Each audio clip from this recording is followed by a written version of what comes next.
FM, Rádio Brasil Central. Em Goiânia, 7 horas. Agora, pela Rádio Brasil Central e RBC FM 90,1, O Mundo em Sua Casa. O jornal falado de maior tradição no Centro-Oeste brasileiro.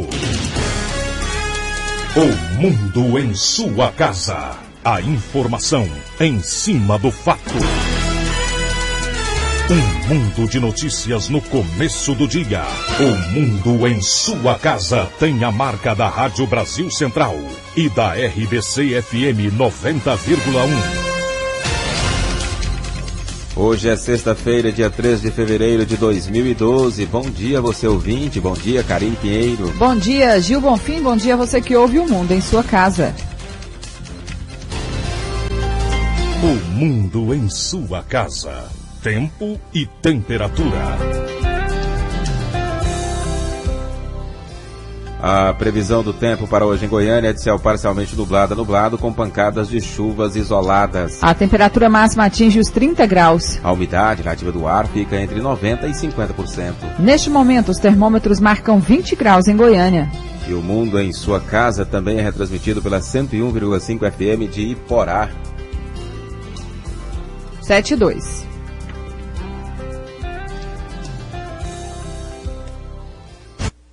O Mundo em Sua Casa. Manchetes dos jornais brasileiros.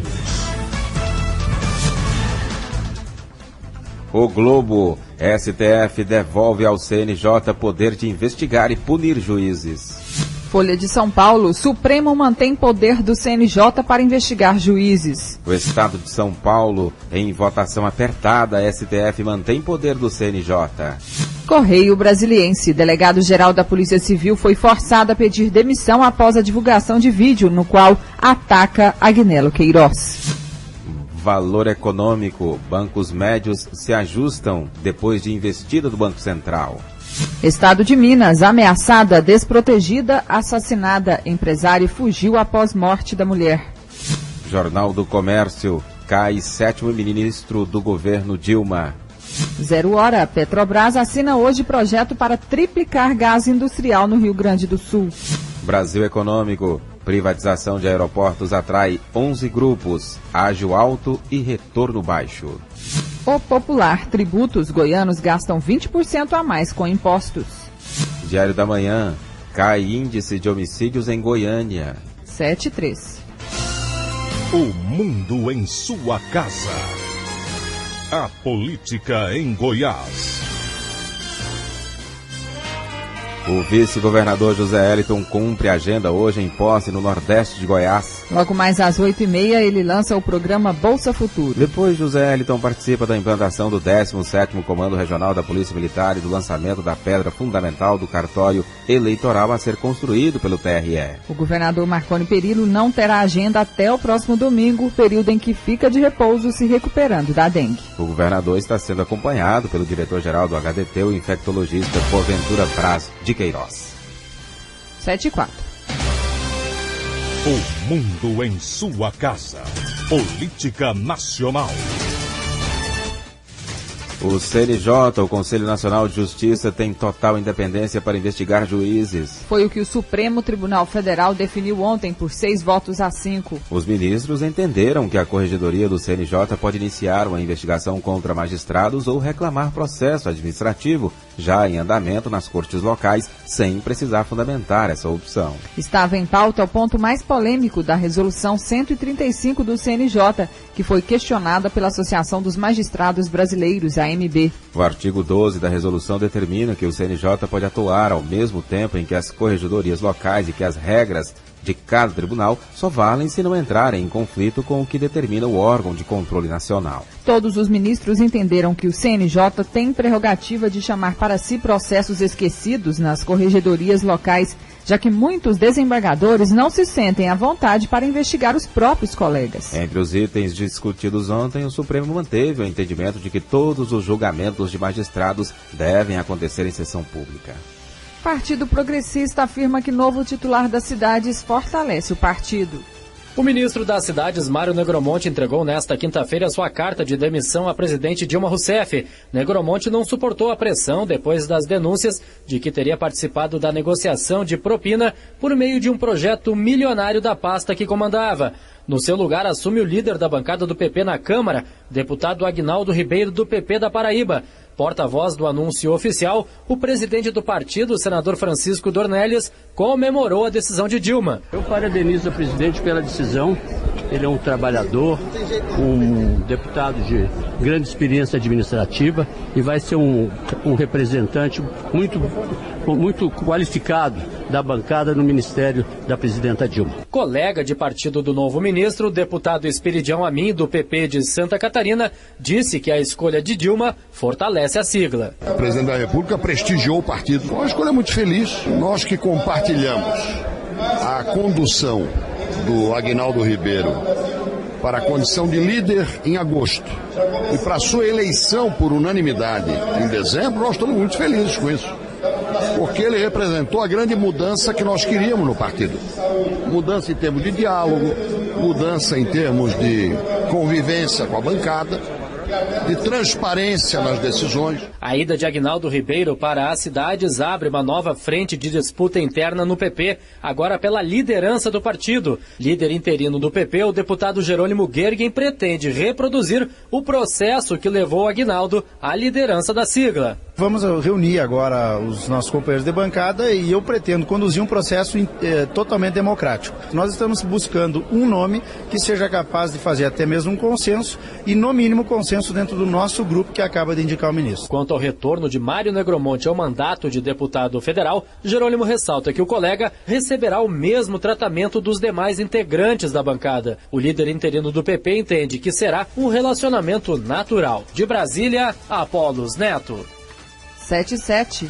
Ministras de confiança da presidente Dilma Rousseff, Gleisi Hoffmann, da Casa Civil, e Deli Salvati, das Relações Institucionais, descartaram uma crise no governo por causa da queda de mais um ministro. Mário Negromonte foi o 8º a deixar o governo, o 7º, por suspeitas de corrupção. No mesmo dia da saída dele, o combate à corrupção não foi citado pela mensagem enviada pelo Executivo ontem ao Congresso, o que gerou críticas da oposição. Em visita ao Congresso, Gleisi Hoffmann negou qualquer crise com o Legislativo por causa da demissão de ministros. Ela ressaltou que a relação do Executivo com o Legislativo sempre esteve boa. E o líder do BEM na Câmara dos Deputados, ACM Neto, apresentou na noite de ontem um requerimento à mesa pedindo explicações formais do ministro Guido Mantega, da Fazenda, sobre a mudança no comando da Casa da Moeda. A oposição também quer explicações sobre as denúncias envolvendo Luiz Felipe Denucci, que presidia a Casa da Moeda e acabou demitido no último sábado. Reportagem da Folha de São Paulo, publicada ontem, revela que a Casa Civil e o PTB avisaram Mantega em agosto passado de que Denucci havia aberto offshores em paraísos fiscais que teriam movimentado 25 milhões de reais. O dinheiro, segundo o relatório da empresa White, com sede em Londres, veio de comissão paga por suas fornecedoras da Casa da Moeda. Já o PPS prepara requerimento para convocar o ministro, que se mantém em silêncio desde sábado, quando mandou um funcionário de terceiro escalão da pasta demitir Denucci. No fim da tarde de ontem, o Ministério da Fazenda divulgou nota instaurando sindicância interna para apurar o escândalo da Casa da Moeda. Por meio de sua conta no Twitter, a jornalista e blogueira cubana Ioane Sanches fez ontem um comentário polêmico sobre a visita da presidente Dilma Rousseff ao país esta semana. Sanches postou que alguns dizem nas ruas que Dilma foi a Cuba com a carteira aberta e os olhos fechados. Em postagens anteriores, Sanches havia pedido que Dilma debatesse a questão dos direitos humanos em Cuba. A presidente chegou a abordar o assunto, dizendo que a política de direitos humanos não pode ser transformada em arma de combate ideológico. Também pela rede social, logo após receber o visto brasileiro, a blogueira disse que já pediu ao governo cubano autorização para deixar o país e vir ao Brasil. Uma resposta ao pedido dela deve sair hoje. O governo do Distrito Federal aceitou o pedido de exoneração do diretor-geral da Polícia Civil de Brasília, Onofre de Moraes. A decisão foi tomada após a revelação de um vídeo em que ele sugere que o governador Agnello Queiroz poderia deixar o cargo dentro de um camburão. Onofre ainda acusa o vice-governador do Distrito Federal, Tadeu Filippelli, de manter o esquema de corrupção iniciado pelo ex-governador José Roberto Arruda. Agora são 7h10. O mundo em sua casa tem a marca da Rádio Brasil Central e da RBC FM 90,1.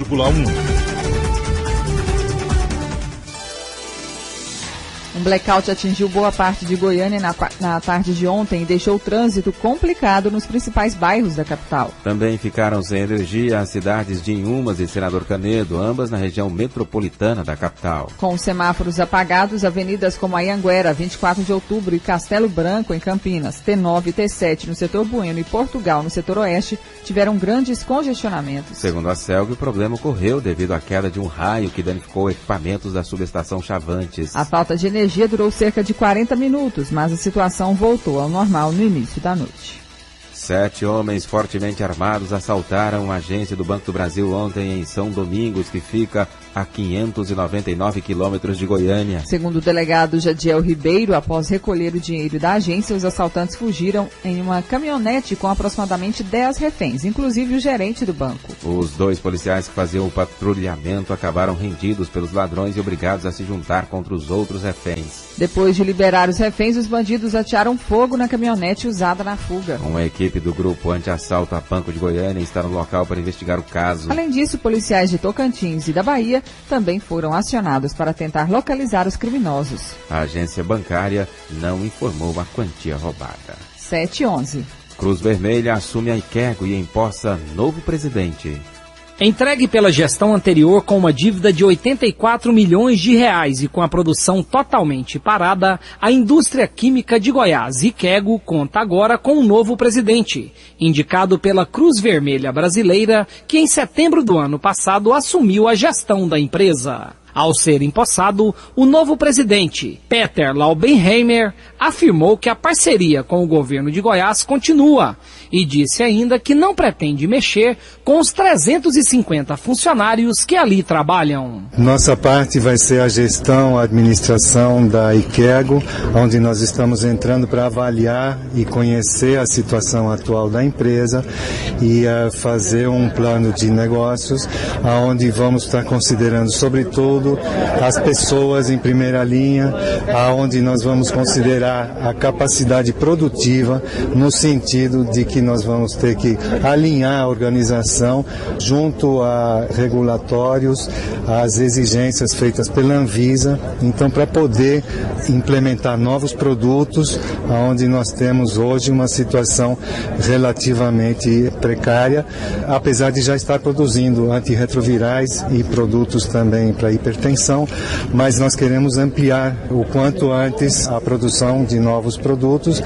Temos 13 a 15 produtos registrados hoje e a ideia é, através de parcerias de transferência de tecnologia e desenvolvimentos próprios que já foram feitos, dar continuidade à expansão de negócios aqui no Estado e atendendo as secretarias, o governo nacional e também a nível internacional numa segunda etapa. Durante a solenidade, o vice-governador José Eliton Júnior lembrou que o Estado conseguiu reduzir a dívida no ano passado para 58 milhões de reais e enalteceu a importância da empresa estar sendo repassada para a Cruz Vermelha. Esta parceria é uma parceria sólida que visa a curto prazo sanar as dívidas da empresa de curto prazo, as dívidas de médio e longo prazo serão reperfiladas naturalmente e com a produção que será incrementada a partir do ingresso da Cruz Vermelha na gestão da Iquego, em parceria com o governo do Estado, nós seremos uma empresa sólida capaz de atender não só o mercado interno como o mercado internacional. Ex-presidente da Iquego, Olier Alves, foi designado pela Cruz Vermelha para assumir a vice-presidência da empresa. Aulus Rincon para o Sistema Brasil Central de Rádio.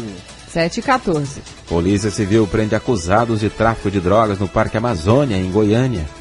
A Polícia Civil autuou em flagrante por tráfico de drogas Jonatas Miranda de Oliveira. Aurineide Pereira de Amorim teve o flagrante por receptação e corrupção de menores. Inclusive, um dos adolescentes foi apreendido de madrugada no Parque Amazônia. Com ele, os policiais encontraram uma moto roubada no último dia 27, cuja placa estava adulterada.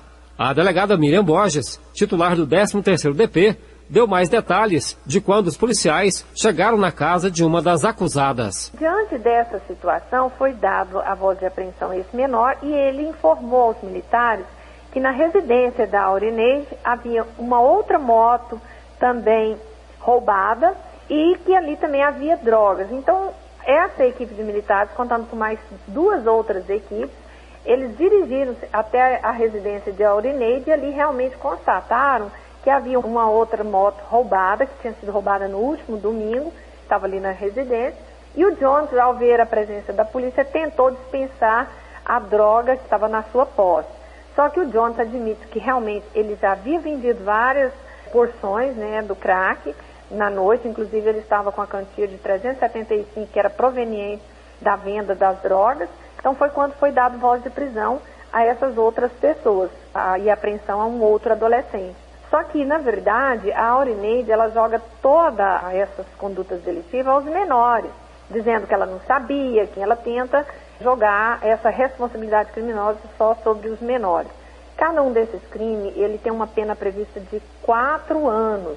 Jonatas Miranda de Oliveira tinha sido autuado 3 vezes em flagrante e continuava nas ruas. Jânio Rodrigues para o Sistema Brasil Central de Rádio. 7h16. Preso acusado de tráfico internacional de drogas sintéticas na capital. A Polícia Federal prendeu em Goiânia o traficante conhecido como Brinquim, de 24 anos, no momento em que entregava 30 comprimidos de êxtase na Avenida 85, próximo à sede da Polícia Federal. Segundo o chefe da Delegacia de Repressão ao Entorpecente da Polícia Federal, delegado Bruno Gama, Brinquim já era monitorado há alguns meses e, quando foi surpreendido, resistiu à prisão. Na entrega da droga, ele fugiu e aí foi possível apenas capturar o usuário. Só que a outra equipe que estava acompanhando ele conseguiu acompanhar até a residência onde ele reside e lá onde ele foi abordado. Na residência dele, onde foi encontrado ainda 120 comprimidos de êxtase, além dos 30 que tinham sido apreendidos com a pessoa para quem ele vendeu, mais R$3.000 em espécie, porções de cocaína e anabolizantes. Brinquim foi autuado por tráfico internacional, pois buscava as drogas no Paraguai e pode pegar de 5 a 15 anos de prisão. O delegado Bruno Gama explica que a polícia ainda busca outros suspeitos de envolvimento com o traficante. A Polícia Federal ainda procura, porque a denúncia dava conta também que poderia ter mais gente junto com ele comercializando entorpecente, principalmente da droga sintética aqui na cidade, e principalmente por, como o usuário falou, ser véspera do carnaval e o consumo aumenta, essa droga, o êxtase é utilizado em festas, então está verificando a situação de mais gente comercializando esse tipo de droga. Em sua última viagem ao Paraguai, em janeiro deste ano, Brinquim comprou cerca de 500 comprimidos de êxtase e a maioria já teria sido comercializado na capital. Rivacran para o Sistema Brasil Central de Rádio. 7h18. E agora o plantão da polícia nas estradas com Libório Santos. Bom dia. Bom dia, Libório. Perdemos o contato com o Libório Santos. Já ele vai falar então sobre o plantão da polícia nas rodovias que cortam Goiás. 7h18. Polícia Militar faz balanço positivo da Operação Duas Rodas. Polícia Militar está realizando, desde dezembro do ano passado, a 7ª edição da Operação Duas Rodas. Nos últimos dias, o número de bloqueios na capital foi ampliado de 3 para 10. O comandante da 1ª Companhia do 9º Batalhão, capitão Luiz Alberto Rodrigues, explicou em que consiste essa operação. Em realizarmos abordagem a motos exclusivamente, uma vez que os criminosos eles utilizam de motos para cometerem, na sua maior parte dos crimes, de furto, roubo, homicídio, e como é um veículo de fácil acesso, fuga, acessível de calçadas, canteiros centrais, etc., ele consegue burlar o trânsito, né? Hoje Goiânia está muito conturbado, consegue fugir com agilidade e rapidez. Então, nós estamos fazendo essa operação para retirar de circulação foragido da justiça, armas, drogas, motos irregulares. Não obstante de tudo isso, todas as motos que estiverem irregulares, PVA, situação de trânsito mesmo, também é conduzida ao pátio do Detran. Capitão Luiz Alberto também fez um balanço dos bloqueios que estão sendo realizados na capital. Nas 6 edições anteriores já tinham apreendido questão de 70 motos. Na operação de hoje nós apreendemos 42 motos. Foram mais de 330 motos abordadas, 340 pessoas abordadas, dentre as quais nós conseguimos fazer a prisão de um elemento que furtou alguns objetos no supermercado Braga, no Jardim Guanabara. Como o bloqueio estava próximo, o pessoal passou e avisou. Nós fizemos um cerco no quarteirão, conseguimos fazer a prisão do elemento. Ele foi preso e o mesmo havia contra ele um pedido de prisão. Ele era foragido do sistema prisional. A Operação Duas Rodas já apreendeu mais de 100 motos e efetuou a prisão de 4 pessoas. Lorena Borges para o Sistema Brasil Central de Rádio. Agora são 7h20. Agora sim, Libório Santos, bom dia. Bom dia, exatamente. Agora sim, nas últimas 24 horas tivemos 36 acidentes, 17 feridos e 5 mortos nas rodovias goianas. Os acidentes mais graves: colisão com uma árvore BR-414, quilômetro 235, entre Niquelândia e o povoado de Faz de Tudo. A árvore teria caído dentro da pista. Uma moto placa NKD 4544 de Niquelândia. O condutor, Alonso de Oliveira Pinto, 62 anos, fatal. Mas o acidente mais grave foi uma colisão transversal na BR-414, quilômetro 338, entre Cocalzinho e Dois Irmãos. Uma S10 placa JIT 8665 de Brasília, Nilva Maria dos Santos Moreira, 42 anos, fatal. Raila Carolina Melo Ferreira, 21 anos, fatal. Matias Moreira dos Santos, 22 anos, fatal. E Plo Rodrigues Moreira, 16 anos, fatal. Essa S10 colidiu com um caminhão caçamba, o Mercedes-Benz, placa JJB 3568 de Brasília. O motorista saiu levemente ferido. E uma informação importante de utilidade pública é que a GO 010, que liga Goiânia a Bonfinópolis, que dá acesso a Lusiânia, Leopoldo de Bulhões, Silvânia, ela está interditada logo na saída de Goiânia, na verdade, já no município de Senador Canedo, nas proximidades da Matinha. Mas o trânsito lá não está tão difícil porque tem um desvio passando pelo Jardim das Oliveiras e também a Matinha. Não há nenhuma previsão de desinterdição da GO 010 e que foi afetada aí por fortes chuvas e enxurradas provocar erosões na pista. Libório Santos, Sistema Brasil Central de Rádio. 7h22. Segunda Conferência Municipal do Meio Ambiente discute cidades sustentáveis no Cerrado. Uma grande movimentação tomou conta do Campus 5 da PUC Goiás. Lá aconteceu a segunda Conferência Municipal do Meio Ambiente. Participaram do evento estudantes, professores, ambientalistas, autoridades municipais e estaduais. De acordo com o presidente da Agência Municipal do Meio Ambiente, Pedro Henrique Lira, foram discutidos temas que devem ser destaque na Conferência das Nações Unidas sobre Desenvolvimento Sustentável, a Rio+20, que acontece em junho, no Rio de Janeiro. A conferência tem como tema principal falar sobre a Rio+20, cidades sustentáveis no Cerrado. Dentro desse tema nós dividimos mais 7 subtemas para falar sobre plano de manejo de resíduos da construção civil, drenagem urbana sustentável, plano de arborização do município de Goiânia, entre outros assuntos que serão discutidos aqui nessa manhã. O deputado estadual Wagner Siqueira, que é presidente da Comissão de Meio Ambiente da Assembleia Legislativa, lembrou a importância de trazer as consequências da aprovação do novo Código Florestal Brasileiro para as cidades. Em 20 anos, nós teremos mais 2 bilhões de habitantes. E se a gente tiver que tirar o ser humano, não vai ter jeito. Então nós vamos ter que aprender a conviver com o meio ambiente e hoje isso não acontece. E nós não podemos deixar esse debate sobre o meio ambiente ficar focado no produtor rural, na floresta amazônica. Nós temos que trazer para a cidade, pois é aqui que a natureza tem tido seus efeitos mais nocivos. Paulo Henrique Santos, para o Sistema Brasil Central de Rádio. 7h23. Professores da Rede Estadual de Ensino decidiram cruzar os braços a partir da próxima segunda-feira. De acordo com o Sintego, a greve será por tempo indeterminado. Os professores protestam contra o novo plano de cargos e salários definido pela Secretaria Estadual de Educação. Eles reclamam principalmente da incorporação da gratificação por titularidade ao piso salarial. Vamos saber mais detalhes sobre esse assunto, conversando agora com o secretário estadual de Educação, Tiago Peixoto. Bom dia. Bom dia, é um prazer falar com nossos ouvintes e com vocês.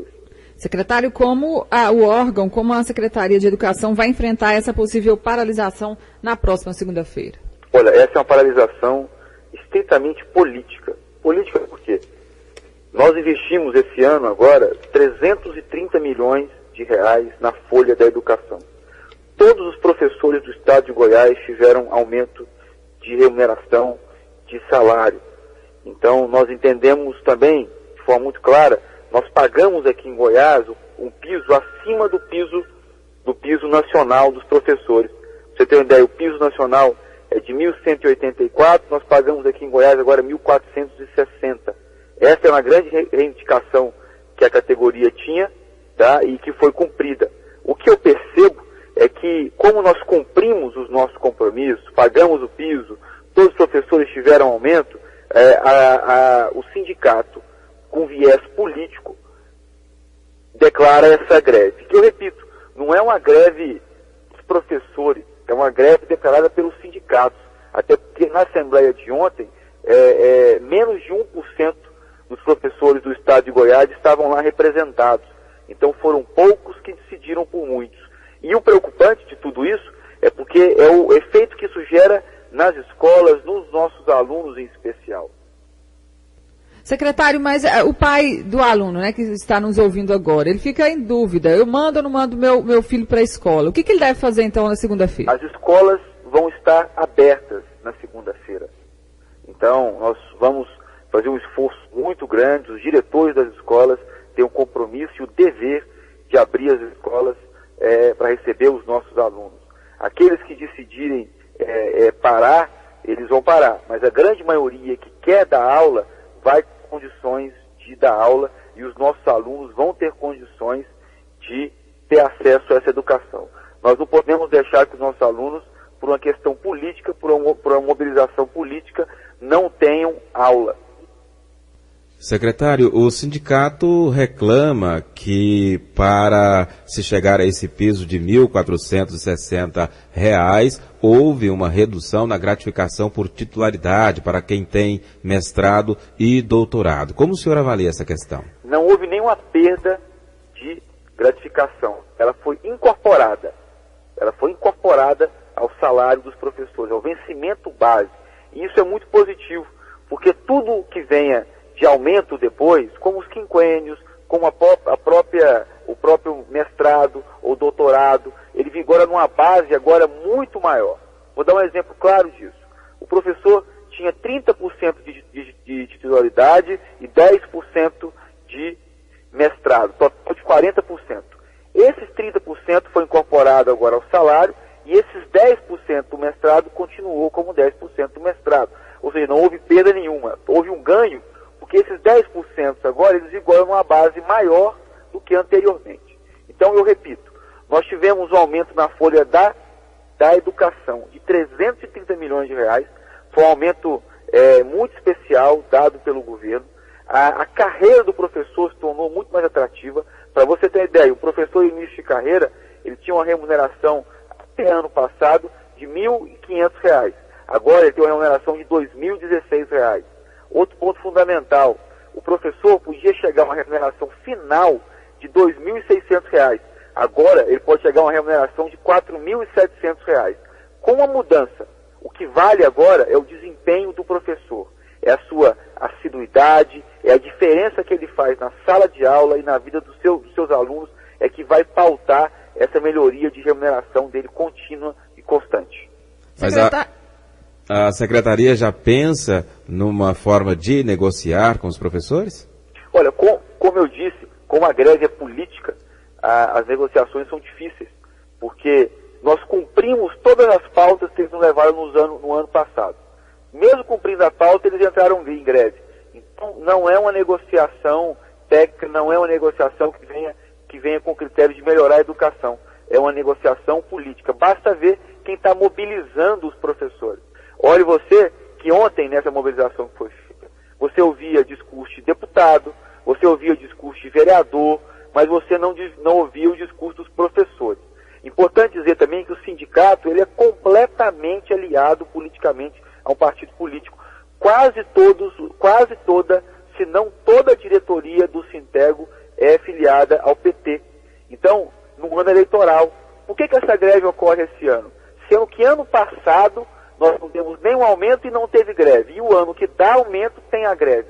Essa greve é uma greve de motivação política, a sociedade não pode aceitar. E eu queria fazer um apelo aos professores, tá? Nós temos um compromisso muito grande com os professores do estado de Goiás. Nós vamos cada vez mais apresentar avanços, mas a greve não é uma solução.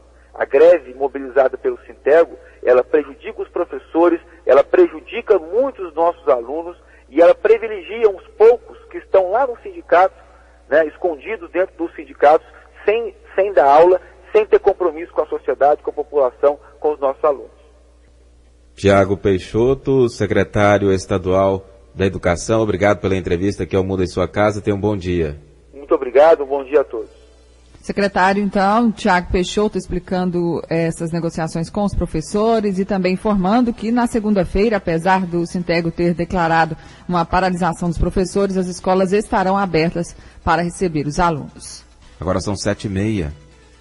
Secretaria de Meio Ambiente e Recursos Hídricos realiza a Operação Vila Boa no Rio Vermelho, na cidade de Goiás. 2 equipes de fiscais da SEMAR realizam nesta semana a Operação Vila Boa em áreas próximas à bacia do Rio Vermelho, na cidade de Goiás. A superintendente de fiscalização do órgão, Gabriela Borges, diz qual é o objetivo da iniciativa. Combater o crime ambiental no que diz respeito ao desmatamento legal e verificar as licenças ambientais de desmatamento que foram expedidas para aquela região, verificar se eles cumpriram as condicionantes. Gabriela Borges destaca ainda o que já conseguiram analisar na Operação Vila Boa. Nós já fizemos vários levantamentos. Dentre eles, nós pegamos um fazendeiro que tinha uma licença ambiental, porém ele não desmatou dentro daquilo que foi autorizado pela SEMAR, desmatou toda a sua reserva legal, tinha uma produção irregular de carvão. Então, nesse caso, a gente apreendeu 4 motosserras, aplicamos uma auto-infração de R$170 mil para esse fazendeiro. Então, o que a gente percebeu? Existem aqueles que ainda insistem em fazer o desmatamento legal, ou aqueles que insistem em pegar uma licença e não cumprir a licença que foi expedida pelo órgão. Olha, a importância dessa operação que está sendo desenvolvida lá em Goiás Velho é justamente para evitar aquelas tragédias que acontecem em Goiás Velho por conta do Rio Vermelho. Porque uma vez que desmata todo o município, vai assoreando o rio, vai criando trombas d'água que vão causando vários problemas ambientais. Então, o que a gente pretende com isso? O Goiás Velho foi o primeiro município, mas a SEMAR tem a intenção de ir em todos os municípios para verificar essa questão dos crimes ambientais que estão sendo cometidos no que diz respeito ao desmatamento ilegal. A união dos trabalhos das equipes de geoprocessamento e fiscalização é uma ação pioneira na SEMAR e segue modelos de monitoramento baseados em estrutura de sucesso, como do Instituto Nacional de Pesquisas Espaciais. Wilton Vieira, para o Sistema Brasil Central de Rádio. 7h32. Região do 7º Batalhão no Jardim Europa recebe a Operação Salos. A Operação Salos da Polícia Militar teve mais uma etapa realizada, dessa vez na região do 7º Batalhão no Jardim Europa, em Goiânia. Foram identificados e cadastrados moradores de rua de alguma das regiões mais problemáticas da capital, como o setor dos funcionários e bairro São Francisco. Nesses locais é grande a concentração de prostitutas, viciados em crack e meninos e adolescentes de rua. Por isso, a ação contou com o apoio do Conselho Tutelar. Constantemente encontro menores fazendo uso de drogas, drogas lícitas e ilícitas, né? Aonde começa? Com a lícita, que é a bebida alcoólica nos bares lá, e depois passa a usar as outras drogas que são proibidas e acaba o quê? Prostituição, tanto do sexo masculino e feminino. O tenente-coronel Márcio Gonçalves de Queiroz destaca que existe relação entre a criminalidade e os moradores de rua, o que justificaria o trabalho da polícia. Eles têm envolvimento aí com a questão do tráfico de drogas, com pequenos furtos. Nós temos aí o caso do homicídio que ocorreu em frente à pecuária ali na Nova Vila, foi no mês de janeiro passado, onde um agente da Polícia Civil foi vítima de um traficante que é morador de rua, né, e traficante dependente também de crack. Em 20 dias de operação, já foram cadastrados no banco de dados da PM cerca de 180 moradores de rua. Paulo Henrique Santos, para o Sistema Brasil Central de Rádio. 7h34. Diretora-geral da Polícia Civil, Adriana Corsi, se reúne com delegados e lideranças políticas de Aparecida de Goiânia para ouvir reivindicações e definir prioridades no enfrentamento às drogas e redução de homicídios. A delegada titular do 4º DP, a Central de Flagrantes de Aparecida, Cibele Tristão, expôs as suas dificuldades para a diretora-geral da Polícia Civil, Adriana Corsi, o que inclui a necessidade de mais uma central de flagrantes em Aparecida. A central de flagrante hoje lavra, em média, 5 a 8 flagrantes por noite. Considerando isso aí, em um ano, né, nós temos um número muito grande. O contingente é pequeno, nós temos um delegado só em cada equipe, 2 escrivães e 3 agentes de polícia. Então, é muito trabalho, a sobrecarga é muito grande, daí a necessidade da criação dessa outra central. Embora o delegado regional de Aparecida, Anderson Pimentel, tenha comemorado a elucidação de 123 homicídios no ano passado, a metade do ocorrido, ele acha importante a decisão de Adriana Corsi em resolver cada morte no prazo de 48 horas. Esse grupo já vai estar apostos a partir das 18 horas da sexta-feira e somente deixará de trabalhar e apresentar os relatórios ou os resultados das investigações apenas às 8 horas da manhã da segunda-feira vindoura. Começaremos a princípio com os finais de semana e a proporção que for aumentando o volume de veículos envolvidos, de policiais também envolvidos, já que esses policiais eles têm que ser treinados, capacitados e ter um perfil diferenciado na investigação imediata do crime de homicídio. Nós passaremos, depois dos finais de semana, a efetivamente ficarmos com as 48 horas abrangendo também de segunda a sexta-feira. No contato direto com os policiais e lideranças políticas de Aparecida, a diretora-geral da Polícia Civil, Adriana Corsi, se comprometeu a melhorar a estrutura física, reforçar as equipes de combate às drogas e homicídios e definiu prioridades. Nesses últimos meses, priorizamos essas ações em Goiânia e nós estamos vendo muitos bons resultados, como a diminuição em 25% dos homicídios no último trimestre e também a apreensão de mais entorpecentes do que todo o ano de 2011. Então nós temos aí bons resultados que nós queremos difundir para todo o estado, especificamente, primeiramente, como prioridade, Aparecida de Goiânia e o entorno de Brasília, que são situações mais complicadas, populosas, que precisam de uma atenção especial. Jânio Rodrigues para o Sistema Brasil Central de Rádio. 7h36. A seguir, você confere as notícias do esporte com José Calazans. O mundo em sua casa. Se a sua empresa busca reconhecimento, anuncie em uma emissora de credibilidade. Rádio Brasil Central 1270, AM, ondas curtas e tropicais. A certeza de resultado. Qualidade com alcance em todo o território nacional. Ligue 3201-7686. Rádio Brasil Central, comunicando com o mundo. O mundo em sua casa. Um mundo de notícias no começo do dia.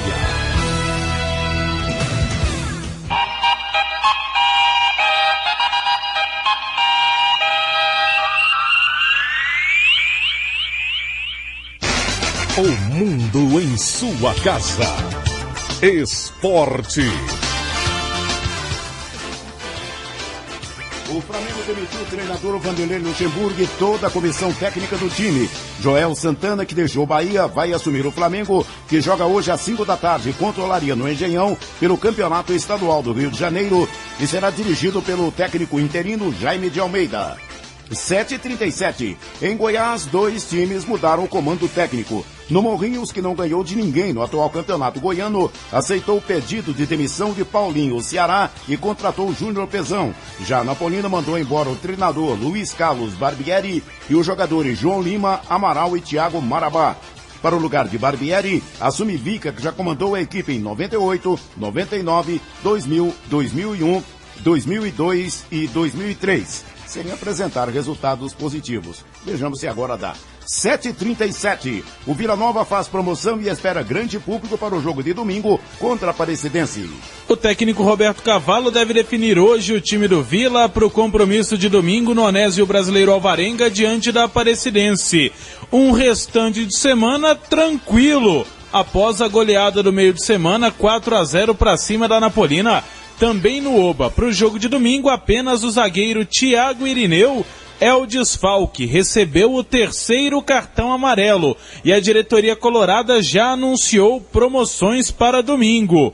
R$20 é o preço do ingresso, com mais R$2 tem direito a um cupom que valerá para o sorteio de uma moto. Mulher com mais R$2 também participará desse sorteio. A diferença entre homens e mulheres é que a mulher poderá pagar meia entrada, ou seja, no domingo contra a Aparecidense, o homem com R$22 assiste o jogo do Vila e concorre a uma moto 0 km, e a mulher pagando R$12 também ganha o cupom e também vai concorrer a uma moto 0 km. Paulo Massad para o Sistema Brasil Central de Rádio. 7h39. O Goiás deve ter a volta de Davi para o clássico contra o Atlético. Depois de conquistar a 4ª vitória consecutiva no Campeonato Goiano, jogadores do Goiás, os titulares, se reapresentaram ontem à tarde. Um trabalho de hidroginástica na Serrinha. Logo mais às 4h30 da tarde, no CT do Parque Anhanguera, os jogadores voltam aos treinamentos. Serão 2 treinos para o clássico domingo contra o Atlético. Às 4h30 da tarde, nesta sexta-feira, e amanhã pela manhã, ambos treinamentos no CT. A grande novidade no Goiás, em relação à escalação para o clássico de domingo, deve ser o retorno do meia Davi, que ficou fora do jogo contra o Itumbiara devido a dores musculares. A venda de ingressos na bilheteria da Serrinha começa daqui a pouco, a partir das 8h30 da manhã. R$30 arquibancada, 50 cadeira. A diretoria do Atlético, que é o mandante e responsável pelos ingressos e ficando com toda a arrecadação, no caso como mandante o Atlético, enviou 5.000 ingressos para o Goiás. Vinícius Silva para o Sistema Brasil Central de Rádio. O jogo do Goiás contra o Atlético domingo terá como árbitro aspirante da FIFA o Wilton Pereira Sampaio, que veio da Federação Brasiliense de Futebol. Os auxiliares são Fabrício Vilarinho e Márcio Soares. O Atlético treina forte e quer tirar a liderança do Goiás.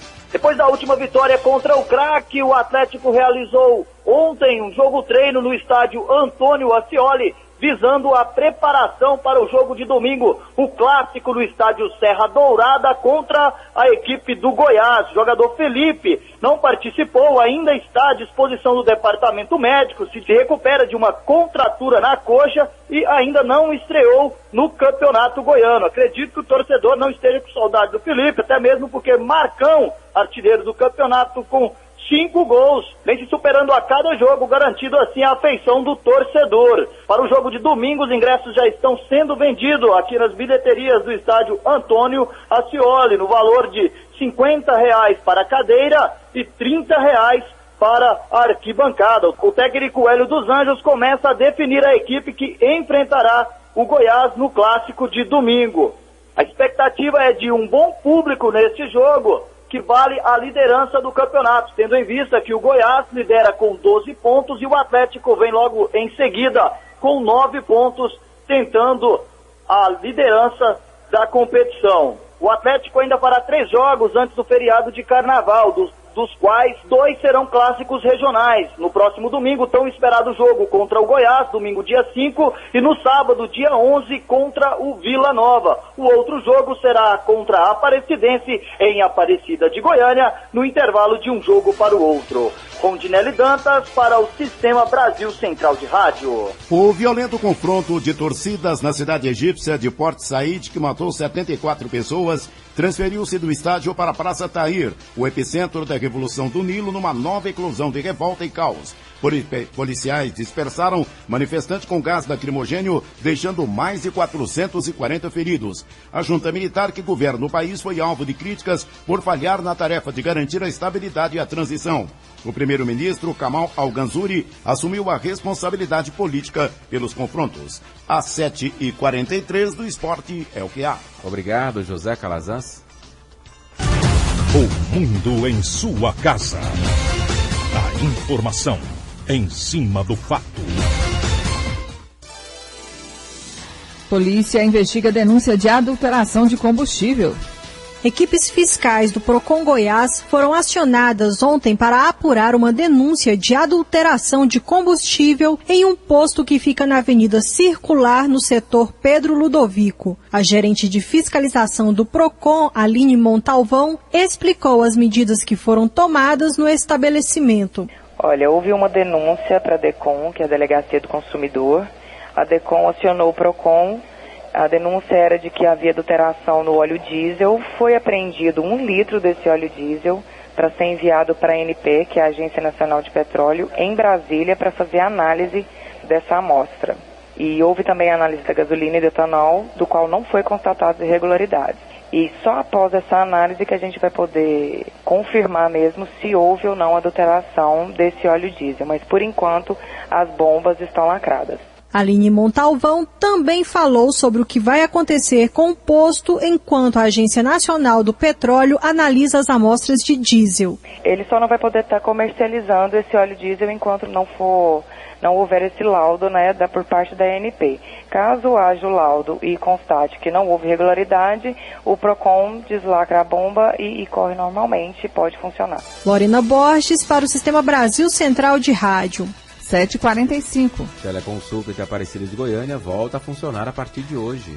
A Secretaria de Saúde de Aparecida de Goiânia apresenta nesta manhã o agendamento municipal de consultas, que volta a funcionar. O número para marcar consultas continua sendo 0800 646 1590. O diretor de Atenção à Saúde, Rafael Martinez, explica como vai funcionar o serviço. A partir de hoje, sexta-feira, a Secretaria Municipal de Saúde já reinaugura o seu serviço de agendamento por telefone das consultas básicas de clínico, pediatra e ginecologia. Então, para marcar essas consultas, os usuários do Sistema Único de Saúde aqui de Aparecida devem ligar no número 0800 646 1590.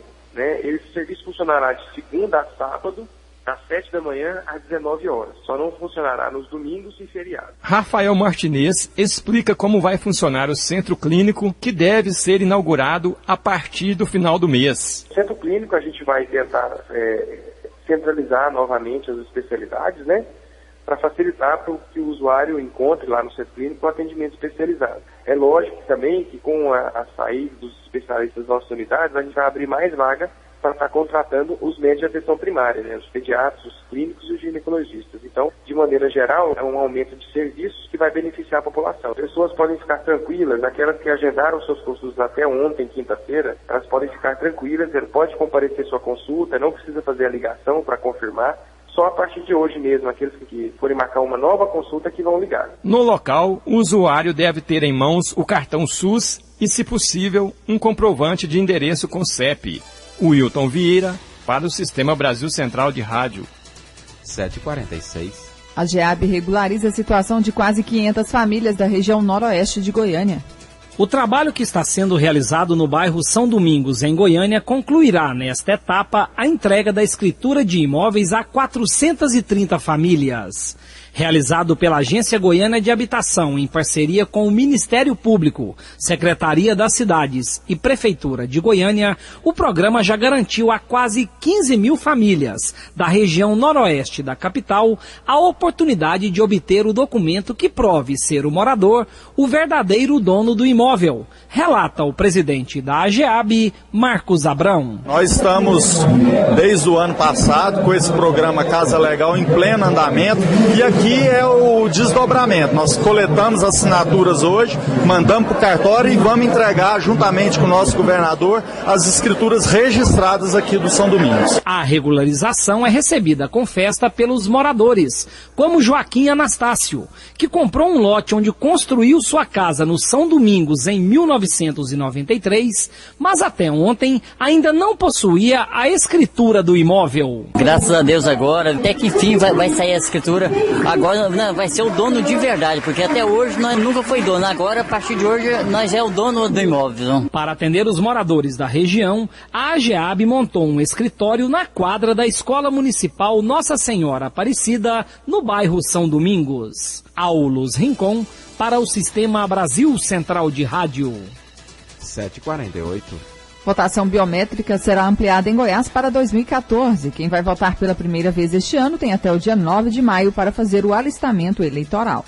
O alistamento é obrigatório para pessoas acima de 18 anos. O título eleitoral é documento necessário para requerer benefícios do INSS, entre outras finalidades, conforme explica o diretor do Tribunal Regional Eleitoral, Leonardo Hernandes. A pessoa tem que estar em dia com as obrigações eleitorais para requerer a sua aposentadoria, para fins de imposto de renda. Lembrando que a ausência de regularidade do processo eleitoral pode vir a suspender o seu CPF e a aposentadoria para aqueles eleitores que possuem menos de 70 anos. Além disso, o eleitor que não fizer o recadastramento, que não estiver em dia com a justiça eleitoral, não poderá tomar posse em cargos públicos e, o mais importante, a população em geral, não poderá contrair empréstimos em estabelecimento bancário oficial. Então, no Banco do Brasil, na Caixa, não poderá participar dos programas habitacionais do governo federal, por exemplo. O alistamento eleitoral é facultativo para pessoas entre 16 e 18 anos, analfabetos e maiores de 70 anos. Quem quer mudar de domicílio eleitoral também tem até o dia 9 de maio para fazer isso. Já o prazo para o recadastramento biométrico dos eleitores de Goiânia não muda e a data limite continua sendo 1º de março. Segundo o diretor do TRE, Leonardo Hernandes, a votação biométrica será ampliada em Goiás para as eleições de 2014. A próxima fase de recadastramento para o ano que vem, em primeira mão,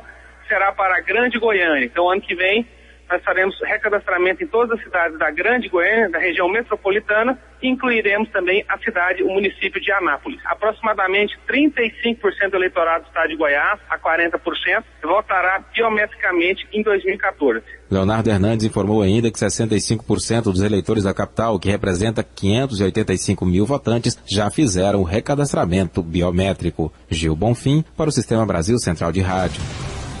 7h50. Começam as inscrições nas escolinhas da AGEL. As inscrições para alunos veteranos começaram nesta quinta-feira e vão até o próximo dia 8. A partir do dia 9 será a vez dos novatos. Ao todo são oferecidas 8.000 vagas. Cada praça esportiva tem um número determinado de matrículas e diferentes modalidades para crianças, adultos e pessoas da terceira idade. Os cursos são gratuitos e para se inscrever basta ir à praça escolhida levando uma foto 3x4 e certidão de nascimento ou carteira de identidade. Segundo a gerente de iniciação esportiva da Agência Goiana de Esporte e Lazer, Renata Pérez, este ano também são oferecidas aulas de aperfeiçoamento. O polo do ginásio Rio Vermelho e do Parque Aquático da Piscina Olímpica, que nós vamos dar uma continuidade nesse trabalho da iniciação esportiva. Então, os nossos alunos que estão nos nossos núcleos, nos ginásios e nas praças esportivas, onde virão para o Rio Vermelho para serem trabalhados numa forma já de aperfeiçoamento, já visando um alto rendimento. O quadro com as modalidades e horários de cada praça esportiva pode ser acessado no site www.agel.goias.gov.br. Mais informações pelo telefone 3201-6086. Karine Pinheiro para o Sistema Brasil Central de Rádio. 7h51. Barragens vão ajudar no desenvolvimento da região do entorno do Distrito Federal. A água vai servir especialmente para irrigação de plantações. Esta semana, o secretário da Agricultura, Antônio Flávio, esteve em Cristalina, no entorno do Distrito Federal, quando participou da assinatura da ordem de serviço para a construção de 80 barragens em Goiás. A maioria ser construída na região. O projeto é uma parceria da SEAGRO e do Ministério da Integração, na qual o Estado entra com a tecnologia e o acompanhamento da construção das barragens, enquanto o repasse de recursos fica a cargo do governo federal. O deputado Alvocenoro Brado, do PTB, também participou. Ele é representante da região e destaca a importância do projeto. Cristalina hoje é a maior área irrigada do Brasil. E com a ampliação aí, com a construção dessas barragens, nós vamos poder chegar a mais de 100 mil hectares de área irrigada só no município de Cristalina. Mas nós temos áreas próximas ali também, de Lusiânia, de Campo Alegre, de Ipameri também, que poderão com certeza ampliar essa área irrigada de Goiás. E a área irrigada, ela tem vários objetivos, entre eles a possibilidade de manter a mão de obra no campo o ano todo, não só na época do plantio convencional. Cristalina vai passar de 550 pivôs para 1.200 pivôs de irrigação. Então, vai duplicar a capacidade de irrigação do município de Cristalina. E com isso a produção também. Inclusive também, complementando praticamente esse projeto, no dia de hoje o senhor acompanha o presidente do Sindicato Rural, de Cristalina e outras autoridades junto à CELG. O que os senhores pretendem tratar? Hoje nós vamos ter uma audiência com o presidente da CELG e me acompanha o presidente do Sindicato Rural de Cristalina, que nós já temos uma rede de energia elétrica empreitada, licitada e empreitada, que vai duplicar a energia elétrica de Cristalina. À medida que faz essas barragens de irrigação, é preciso que tenha energia também para que possa girar os pivôs. Então nós vamos pedir agilidade nesse projeto aí para que a energia chegue a Cristalina o quanto antes. O termo foi assinado durante o Seminário Regional de Comercialização de Grãos e Mercado Agrícola 2012, promovido pelo Sistema FAEG-Senar. Libório Santos, Sistema Brasil Central de Rádio. 7h54. Termo de cooperação garante espaço para cursos do programa Bolsa Futuro. O termo de cooperação, assinado na tarde de ontem, prevê o uso do espaço da Oficina Educacional Comunitária Cândida de Moraes como polo do programa Bolsa Futuro. Neste primeiro momento, as vagas do Bolsa Futuro são exclusivas dos beneficiários dos programas Bolsa Família e Renda Cidadã. Posteriormente, qualquer pessoa com idade entre 16 e 29 anos vai poder participar. O coordenador-geral da OVG, Afrene Gonçalves, explica como vai funcionar a parceria. Nós vamos disponibilizar 4 salas de aulas que estavam sendo usadas para marcenaria. E essas 4 salas de aula vão ser usadas nos 3 turnos. As inscrições vão ser abertas no dia 16, mas são 4 salas de aulas para 3 turnos. E além desse curso do Bolsa Futuro, que vai iniciar brevemente, A oficina educacional Cândido de Moraes vai continuar normalmente com os cursos que tinha anteriormente. Vai ser de informática, de corte e costura, de higiene e beleza e de culinária. Pelo programa Bolsa Futuro, serão oferecidos na UEC Cândida de Moraes cursos como técnico de vendas, secretariado, técnicas agrícolas, porteiro e zelador, informática, entre outros. O aluno vai receber uma ajuda de custo de R$ 75 por mês e a inscrição se encerra no dia 16 de fevereiro. O secretário de Ciência e Tecnologia, Mauro Fayad, fala sobre a importância da qualificação profissional para o Estado. Eu tenho andado o Estado de Goiás todinho. É onde eu vou, a principal reclamação é que os melhores empregos vão para as pessoas que vêm de outros estados. Por quê? Porque está faltando mão de obra qualificada no Estado de Goiás. Esse é o objetivo do Bolsa Futuro, lançado pelo governador Marconi Perillo. Qualificar o goiano para que o goiano ocupe os melhores empregos e obtenha os melhores salários. Nós vamos qualificar gratuitamente, até 2014, 500 mil de goianos. E nós reservamos 200 mil vagas para atender as pessoas que fazem parte das famílias que são beneficiadas ou pelo Renda Cidadã ou pelo Bolsa Família. Riva Cran para o Sistema Brasil Central de Rádio. 7h56.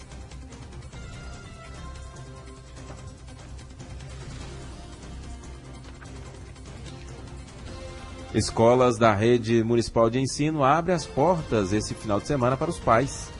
O programa Escola Aberta oferece atividades de lazer e esportes, além de oficinas, destinadas aos moradores e membros da comunidade escolar. Segundo o coordenador do programa, Kleber Carvalho, o objetivo é atender principalmente as regiões de maior vulnerabilidade social. Professores, moradores e voluntários se unem em prol da aproximação entre a população e a escola, estimulando a cultura da paz. De acordo com Kleber Carvalho, a iniciativa do Ministério da Educação existe há 6 anos em Goiânia e já tem mudado a realidade dos bairros mais carentes. Nós percebemos que a cada ano a comunidade compreende a escola como esse espaço de convivência e de respeito também. Então a gente tem percebido uma redução nos índices de depredação das instituições, porque na medida em que você disponibiliza a instituição para a comunidade, dá o livre acesso e a oferta de atividades, você cria um vínculo afetivo com essa comunidade, de respeito pela instituição. A comunidade começa a cuidar da escola, ver com outros olhos, não de quem está de fora, mas de quem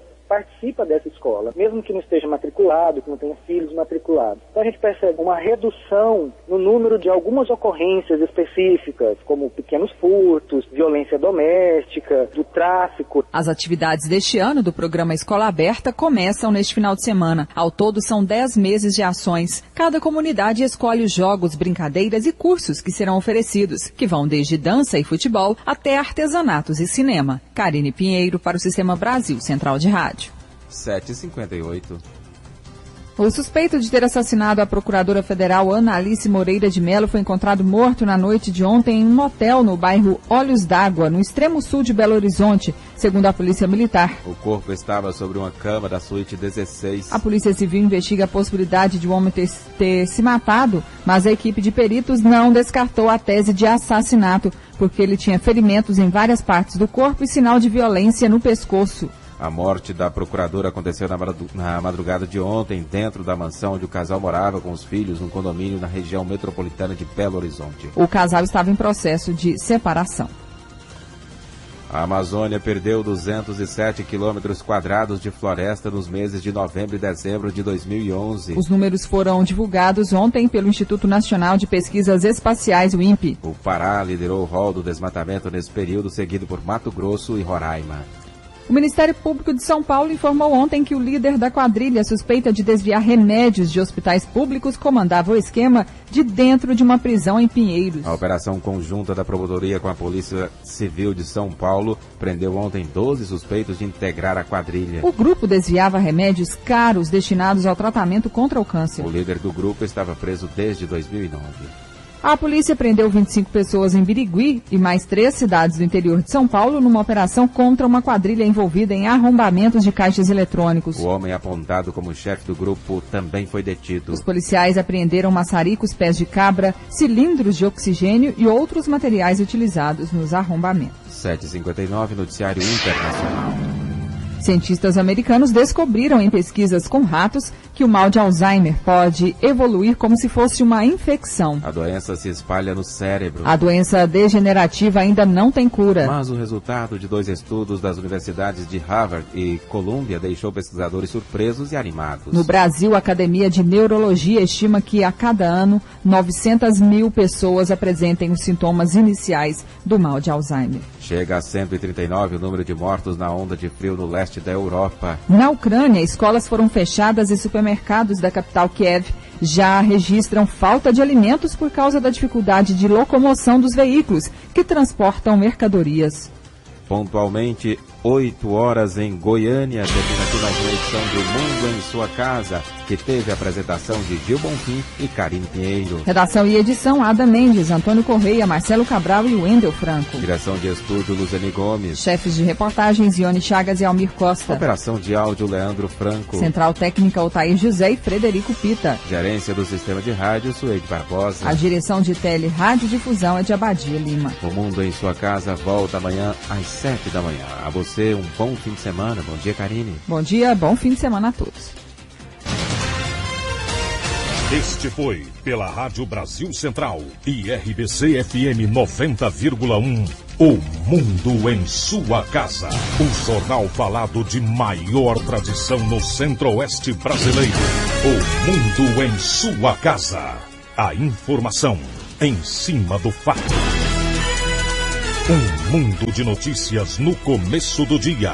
O Mundo em Sua Casa voltará sempre com a marca da Rádio Brasil Central e da RBC FM 90,1. Identificação ZYH753, onda média 1270 kHz, 50 kW. ZYF690, onda tropical 4985 kHz, 10 kW. ZYE440, onda curta de 25 metros, 11.815 kHz, 7,5 kW. Rádio Brasil Central, Goiânia, Goiás. Brasil Central 8:02. A frase do dia. O trabalho fornece o pão de cada dia, mas é a alegria que lhe dá o sabor. Silvio Romero, crítico literário.